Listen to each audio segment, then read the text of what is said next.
membiasakan akhlak mahmudah. Halaman berapa, Pak? Halaman 34. Membiasakan akhlak mahmudah. Dibuka. Sudah? Islam mengatur segala hal yang dilakukan manusia dari bangun tidur sampai tidur kembali. Seperti perintah Allah mengenai akhlak terpuji atau akhlak mahmudah, manusia hendaknya selalu melaksanakan perintah tersebut dalam kehidupan sehari-hari. Akhlak mahmudah diberikan Allah untuk diterapkan manusia setiap harinya, antara lain yaitu kerja keras, jujur, tanggung jawab, adil, dan toleransi. Untuk pembahasan yang pertama dari membiasakan akhlak mahmudah yaitu bekerja keras. Bekerja keras perbuatan yang dilakukan, yang dianjurkan syariat Islam. Tidak bermalas-malasan, bertopang dagu, bahkan tidak mau berusaha adalah kerja keras.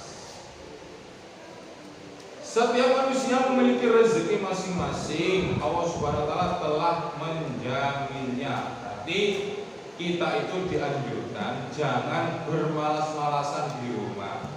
Nanti kalau sudah lulus jangan sering bertapang dagu. Paham bertapang dagu? Seperti ini. Di rumah scroll TikTok itu temannya syaiton. Jadi kita sebagai umat Islam itu tidak boleh bermalas-malasan dan dianjurkan untuk wajib bekerja keras. Rezeki adalah nasib manusia.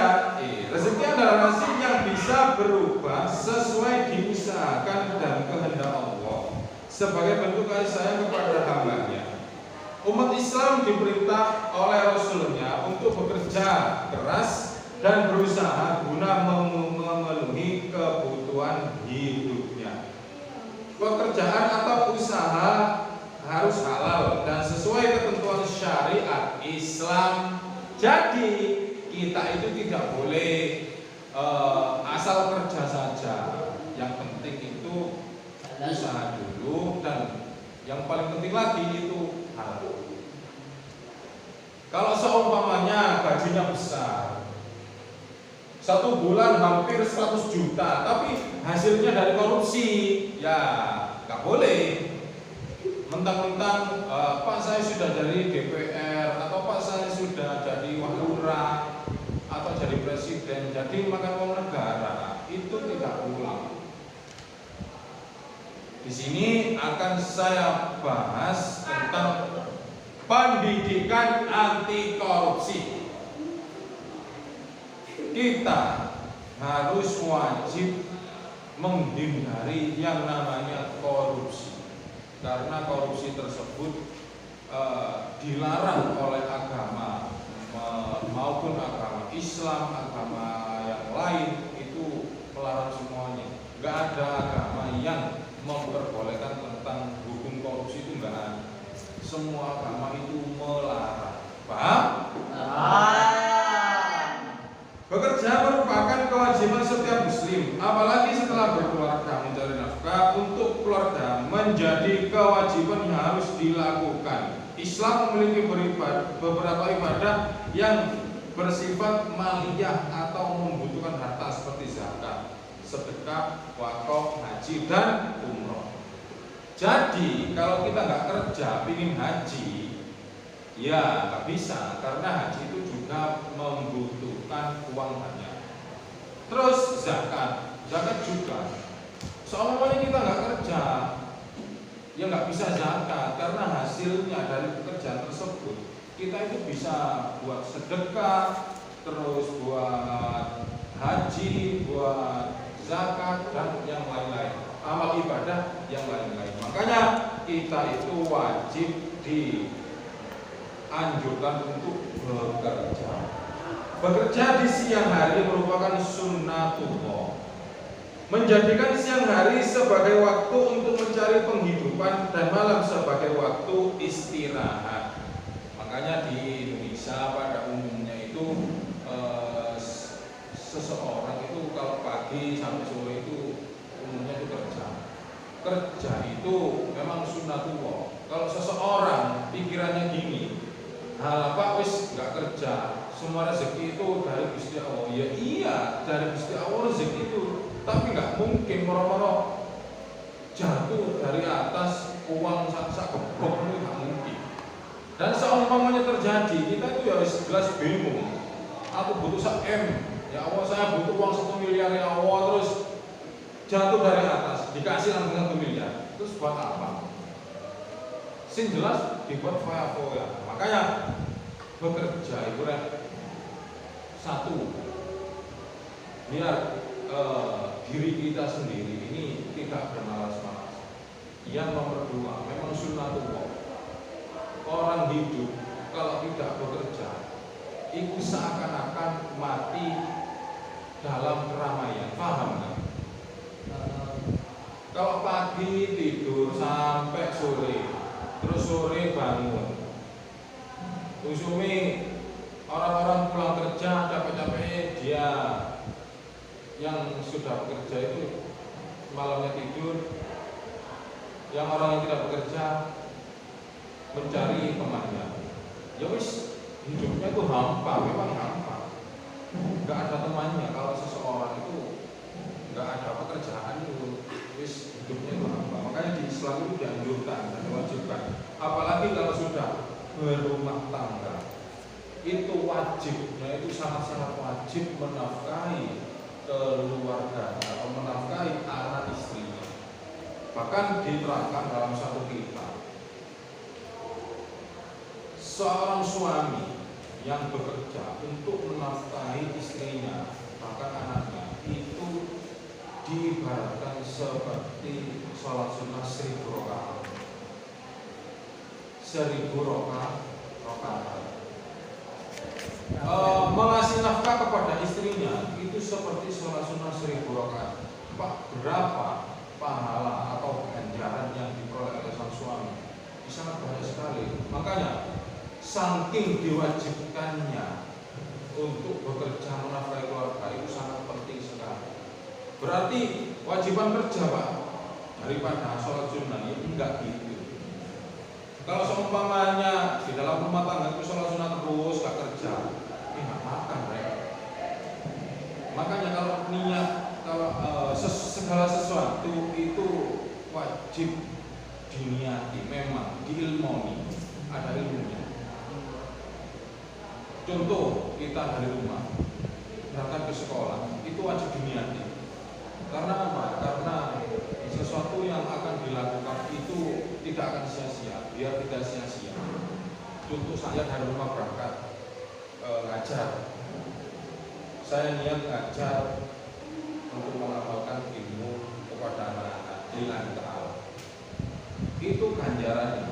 Mulai saya dari rumah sampai sini itu sudah dicatat. Assalamualaikum Pak, kalau nggak niat ya wis dapat ganjaran satu tok, apa? Cari ilmu wis tok. Umpamanya sampai dari rumah itu wis niat ingsun pergi ke sekolah cari ilmu menghilangkan kebodohan, berarti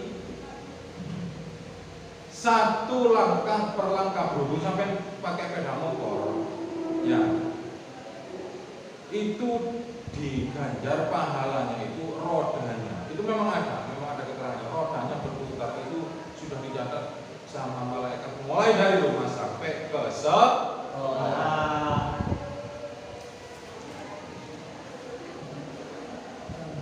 Selanjutnya, bekerja di siang hari merupakan sunnatullah, menjadikan siang hari sebagai waktu untuk mencari penghidupan dan malam sebagai waktu istirahat. Sebagaimana dijelaskan pada ayat berikut, wa huwal ladzi ja'ala lakum laila ja'ala lakumul laila libasan wan nauma subata wa ja'ala nahara nusyura. Yang artinya, dialah yang menjadikan untuk kalian malam sebagai pakaian dan tidur untuk istirahat. dan dia menjadikan siang untuk bangun berusaha.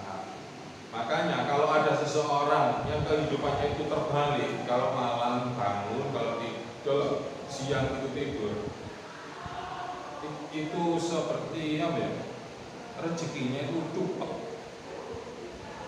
Kalau seumpamanya ada, Pak, di sana itu ada kehidupannya orang seperti itu tapi kaya raya, itu mungkin kenikmatan sesaat dari Gusti Allah. Pintu rezeki terbuka lebar dari satu setelah salat subuh. Kalau kita setelah subuh itu tidur, apakah enggak uman tentang rezeki, Pak? Ya uman, cuman titik, cuma sedikit. Karena malaikat buka pintu rezeki itu setelah salat subuh. Sampai kapan, Pak? Sampai menjelang maghrib. Terus setelah maghrib, apakah ditutup, Pak? Enggak. Cuman orang-orang kalau mulai subuh sampai maghrib itu lebih banyak mulai subuh apa setelah maghrib atau mau maghrib. Sing jelas kan sebelum maghrib itu orang itu kan lebih banyak sih daripada orang-orang yang bangun setelah subuh. Makanya orang-orang yang bangun setelah subuh itu sama malaikat itu di absen, rezekinya itu bakalan dicukupi. Makanya sampai lihat di desa-desa sampean atau di desa saya, seseorang yang konsisten atau disiplin sama jamaah subuh, orang tersebut secara kehidupannya itu nggak akan miskin. Sampai lihat guys, di rumah atau di dusun mana atau di desanya sampean, seseorang kalau sregep salat subuh itu hidupnya itu nggak akan miskin, nggak akan melarat. Pak, di sana dulu Pak, mau salat subuh sih melarat aja. Meskipun melarat, tapi dia itu tenang. Paham nggak? Dia itu kaya satu, kaya kesehatan. Nomor dua, kaya masalah. Artinya kaya masalah, nggak ada masalah di dalam rumah tangga. Nomor tiga, kenyamanan, ketentraman. Itu sing dicari. Kekayaan itu nggak harus dari harta atau nominal atau materi, enggak. Kalau seseorang wis sregep disiplin jamaah subuh, saya yakin hidupnya itu pasti sejahtera dan pasti nyaman sekali. Makanya di situ letak pintu rezeki terbuka oleh Allah Subhanahu wa Ta'ala. Bekerja memiliki beberapa keutamaan sebagai berikut. Satu, dicintai Allah Subhanahu wa Ta'ala. Sebagaimana Rasulullah bersabda, sesungguhnya Allah mencintai seorang mukmin yang giat bekerja. Dari hadis riwayat At-Tabrani. Seseorang yang pekerja keras itu dicintai Allah. Tapi dalam kurung pekerja keras dan juga beribadah kepada Allah Subhanahu wa Ta'ala. Pak, kalau kerja keras tok tapi nggak sholat gimana? Ya nggak dicintai. Karena apa? Karena yang membuka lowongan pekerjaan itu Gusti Allah, bukan saya sama sampean. Makanya ya bekerja keras, ya beribadah ke Gusti Allah. Nomor dua, diampuni dosanya sebagaimana barang siapa yang sore hari itu kelelahan lantaran pekerjaannya telah dilakukannya, maka ia dapatkan sore hari tersebut dosa-dosanya diampuni.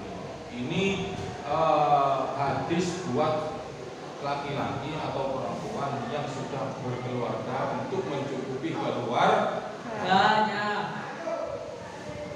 Nomor tiga, pahala yang besar sebagaimana Rasulullah bersabda, barang siapa yang bekerja keras mencari nafkah untuk keluarganya, maka sama dengan pejuang di jalan Allah Azza wa Jalla.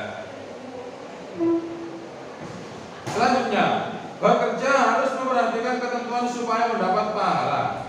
Ketentuan tersebut sebagai berikut: 1. Niat ikhlas karena Allah Subhanahu wa taala.